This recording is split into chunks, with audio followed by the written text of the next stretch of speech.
Fix Gives, brought to you by Virginia Credit Union. We got you.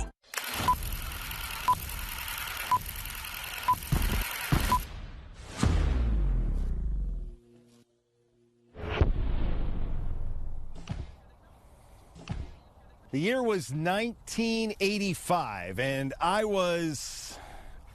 that's not important right now, but there was a brand new facility on the boulevard that would revitalize not just the game of baseball, but the way Richmond watched it. Good evening, everyone, and welcome to our special preview of the Flying Squirrels opening night. I'm Lane Casadante. Over the next few minutes, we will look back at the Diamond through the decades and look forward to a brand new home for baseball in the River City.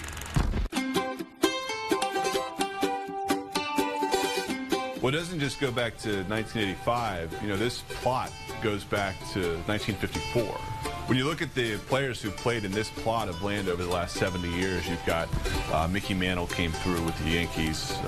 Willie Mays was here with the San Francisco Giants. Satchel Paige came through with the Miami Farm Club. Anybody that played for the Braves teams in the 90s that won all those divisions and won a couple of pennants and went to the World Series, they came through here. If you're a baseball fan, you have seen the future of the sport before your eyes right here at the Diamond for 40 years. This is the longest serving professional baseball ballpark in the 150 years or so of professional baseball history in this city. Much like Parker Field in 1984 going to 1985, it's long past time for this city to have a new ballpark. The only thing I've worked on longer than this is raising my kids. Like, it's been like 4 Olympic cycles to get this thing to where we can officially say, we're moving into Carmax Park. So that's pretty cool. Diamond through the decades. The Flying Squirrels preseason preview. Sponsored by The Floor Store. The Flying Squirrels are famous for saying they love to make memories, and for the last 15 years, they've done a very good job of that here. But this building has 4 decades worth of memories for everyone that has come through its gates.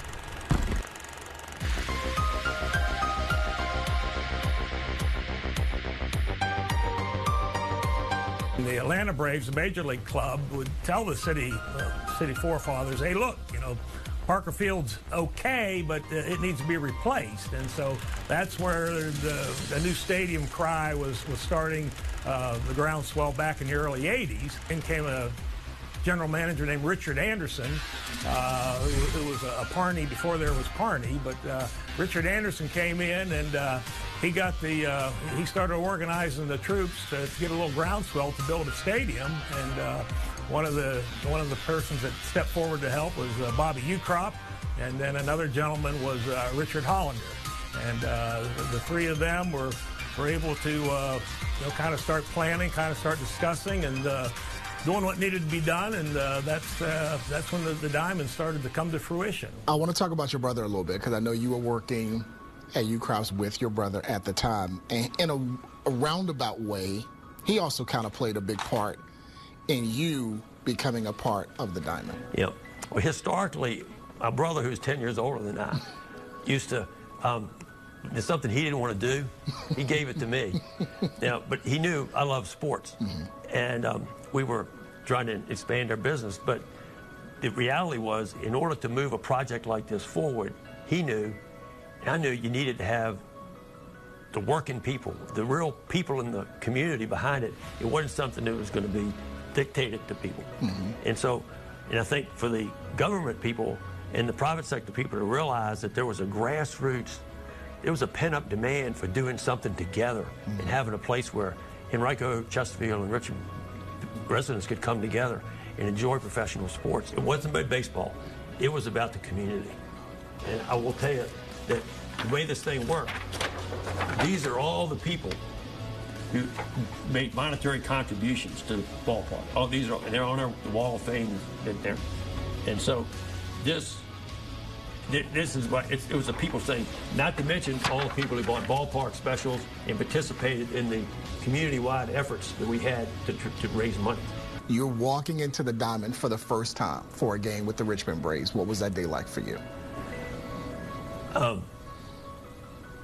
Well, it's kind of like a wedding. Because all the people involved were dressed in tuxedos. If you have a child, and you see that child grow, and I'm thinking, who would have thought this would happen? Well, I'll never forget opening night, because it probably almost didn't happen, because people were still scurrying around getting this facility ready to go. In fact, I think the story goes that the occupancy permit license really wasn't signed off on until about 5 o'clock. I really believe sitting there in that moment, on that night in 1985, I think we understood and we knew how special that moment was to the community. There's something magical about baseball that draws people out to the park to while away a few hours under the right conditions. Many have tried to explain Americans' love for baseball. Whatever it is that attracts the fans wasn't strong enough to overcome the rundown condition of Parker Field in its later years. People want to relax, dream, forget their troubles, be entertained, but Parker Field was not very uplifting, to say the least. The new park will make going to a baseball game fun again. I believe it would be a master stroke to give the ballpark a name that would complement this good feeling, a name that would bring the magic back to baseball in Richmond. I suggest we call our new ballpark the Diamond. I hope the Diamond doesn't offend those who believe the community-wide effort to build the park should be remembered in the name Richmond Metro Stadium or something like that. All the municipalities have come together in this endeavor, sparking a renewed interest throughout Richmond. But don't douse the flames with a dull and commonplace name. The Diamond symbolically can include Richmond, Chesterfield, and Henrico. Everyone as the diamond of the community at large, a jewel of many facets, if you will. I want to apologize to those who believe we should retain the name Parker Field and to those who would like to memorialize Tommy Aaron. We could set aside a place in our new park to honor these two men and others who contribute to our rich heritage in sportsmanship. Richmond could use a healthy dose of hope and togetherness, and the Diamond can be a special mix of our combined efforts in building the park, along with the magical attraction of the game. Diamonds on Forever was a great slogan to get people to pitch in. Let's make the Diamond we're building together a monument to the magic of the game and the best in us. Sincerely, no name. Well, on behalf of everybody who spent at least a day or two at the Diamond and enjoyed the memories, I want to thank you for what you did and your colleagues did in bringing the Diamond to Richmond, where they had an opportunity to enjoy some great memories, got a chance to spend some family time, watch some great baseball, and those memories will continue across the street. Yeah. Sounds good. Yep. Appreciate it very much. Thank you. CBS 6 reports news, but it's not news tailored for one person or group. It's for dog lovers, mail carriers, new families, large families, those who help others, those who help themselves. It's for him, her, them, you, and me. CBS 6 News is for all. Your voice, your community.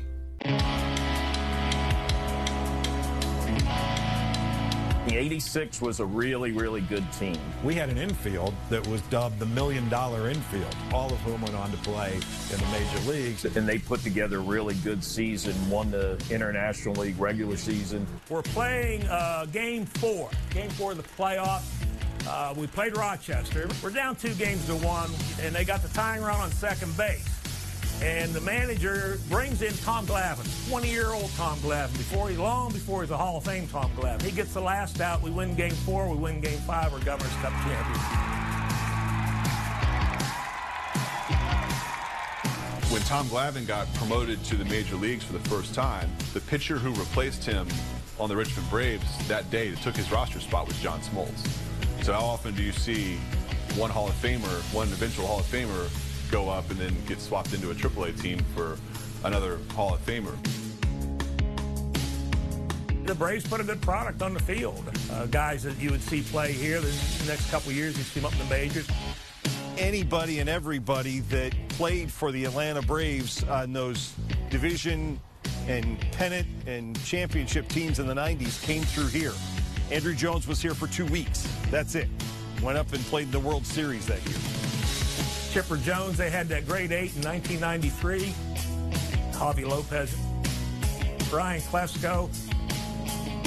If you're a baseball fan, you have seen the future of the sport before your eyes right here at the Diamond for 40 years. Regardless of what team you like, regardless of what player you're after, you come out here, you're going to see somebody that's going to be in the major leagues someday. You know, there are some people that can't remember the first time they came to a game at the Diamond because they were too young, and they have a right to say they probably grew up at the ballpark. But there's one guy around here who actually has grown up at the Diamond. He was here on the very first night, and he will be here on the very last night.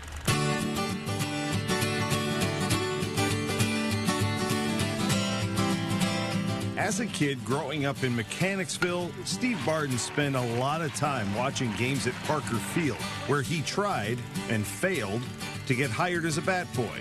A few years later in high school, another opportunity came at the area's brand new ballpark.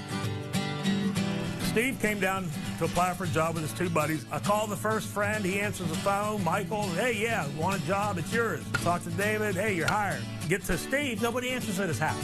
He goes to school the next day. Michael and David got jobs. Steve's out in the cold. He's all nervous. So about 4 o'clock that afternoon, I get this call from a young Steve Barden. And he goes, hey, did you try to call me? Yes, sir, Steve, I did try to call you. So Steve got his job to work at the Diamond, and the rest, they say, is history. This is where it all began for me at the Diamond in 1985. What was the excitement of opening night when this building opened? It was immaculate. It was their big leagues. And so many of the Braves players that made it to the big leagues during those early years went on to fantastic success. Name a player on any of those Braves teams, and chances are Barden was there for part of their ascent. When those guys all came through, was there the excitement about them back then that there would be today? No, unless you were a diehard fan and followed the Braves and knew what guys were coming. You're an 18-year-old kid. What were you doing here on a nightly basis? Washing uniforms, cleaning the clubhouse, pass list, making sure the equipment's ready to go for the game. Some players stick out more than others, regardless of the time they spent here. Deion Sanders played with the R Braves for 6 weeks. He was awesome. Steve, keep this cooler full of yoo-hoos for me, and I will take care of you, kid. Did he? Oh, absolutely. There have been thousands of pranks and practical jokes as well. John Smoltz and Kent Merker were notoriously guilty. And it would start at the other end of the room, and you would all of a sudden hear like a fire engine. And then all of a sudden, everybody be looking down at their shoes, and then there'd be one guy whose laces would be on fire. Barden has always known and embraced his role in the game, and the payoffs have been beyond memorable. We just create a positive atmosphere, a fun atmosphere, and when they walk out on that field, they have a smile on their face. I see a guy make it to the big leagues for the first time, and just, that means a lot. And they don't forget, that you helped them on the way. It's going to be bittersweet. I mean, nobody's spent more time in this clubhouse over the last 40 years than me, but it's time. It's time. Welcome back to the Diamond Through the Decades. Each year, everybody gets excited for all the promotional nights that the Squirrels have here at the Diamond, and they've got a bunch coming up this year as well, like Brandon Crawford Bobblehead Night. He was CBS 6's very first live guest on the very first opening night for the Squirrels here 15 seasons ago. They will also have a celebration of the 1,000th game here. Here's a list of some of the other promotional nights coming up in 2025.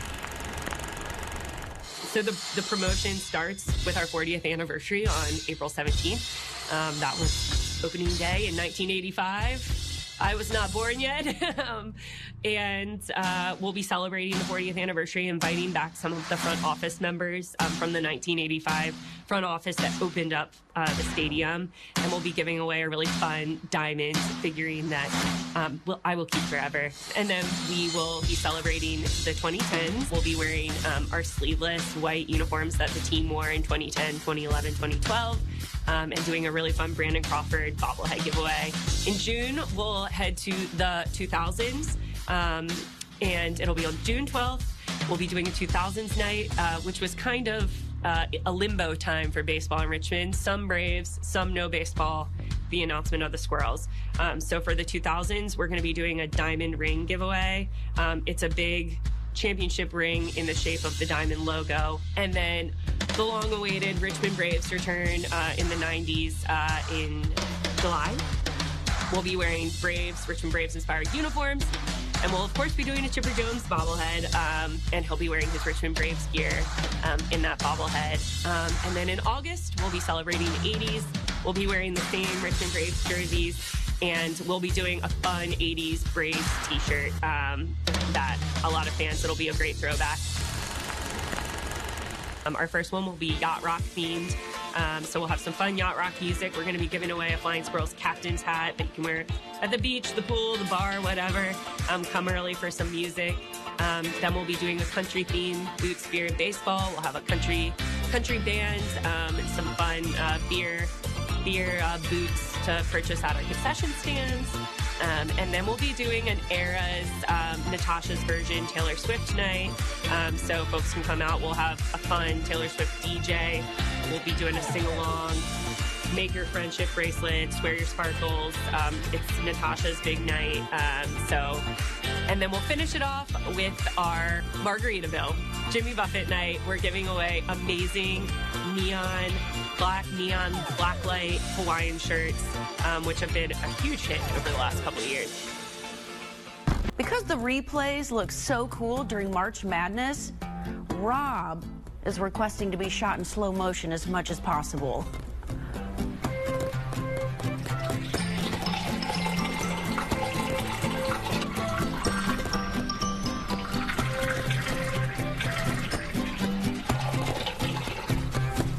Really, Rob? That doesn't even look cool in slow motion. This time next year, we will hopefully be sitting in the brand new CarMax Park. And for folks who only know watching baseball here at the Diamond, it is going to be a whole new experience that has everyone excited for the future of the game here in Richmond. Get asked the question, what makes CarMax Park special? There are a number of different amenities that are included in CarMax Park that you can find in other minor league ballparks across the country. The difference with CarMax Park is you don't find them all in one venue.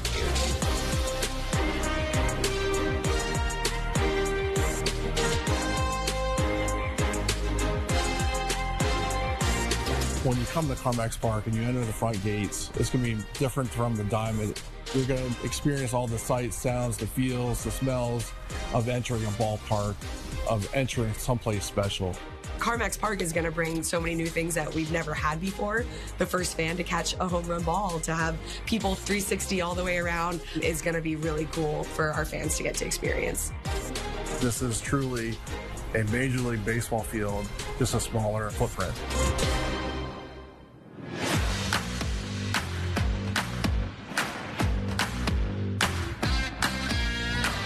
Definitely wouldn't be a CarMax Park without the fans. This is a very loyal baseball town, and this fan base deserves what they're building at CarMax Park. My job is to create the fun and to create the memories and to do the silly, weird stuff. We're going to have opportunities to do it way bigger and better than we could here. Really, what we're doing is taking away the constraints. So honestly, I think it might get weirder and sillier because you're going to see it all on a bigger stage. We're going to be able to put on a show that is not rivaled by any team in the country. It's going to open up so much more to interact with the community 365 days a year. Well, it's going to be a year-round facility. It's going to be a destination at CarMax Park.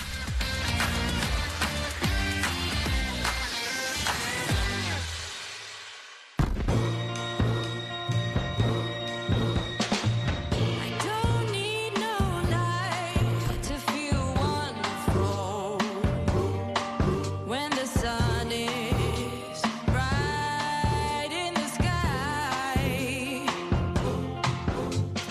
melancholy. Yeah, I mean, because, 40 years. I mean, when I came to work here, from Pennsylvania, single, loaded all my belongings in my car, and never left. Proposed my wife here, raised 3 children, raised three boys, and good memories out here. I think I'll be sad not seeing the Diamond, driving down 95, driving down the Boulevard. It was such a big part of my childhood. Like, I remember driving home from family vacations, and once you saw the Diamond rising on 95, you'd be like, okay, we're home. I remember John Smoltz telling us the story about when he was traded from the Detroit Tigers. He came from a Double-A team in Glens Falls, New York, and when he drove into town, he saw the outline of this stadium, and it was the biggest stadium he had ever seen in his life.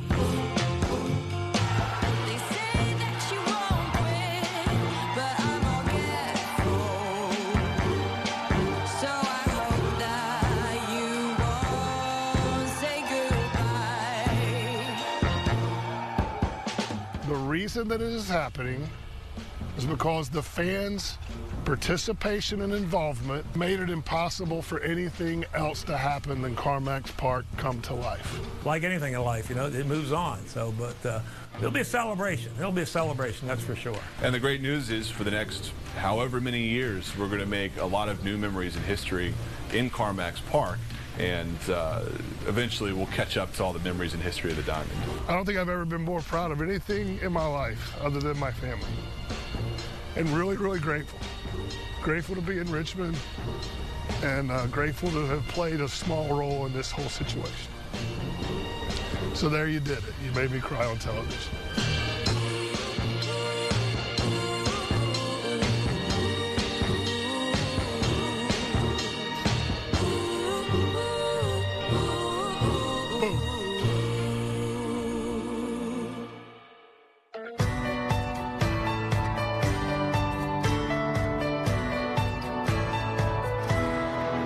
But I like my dad, and they call me a chip off the old block.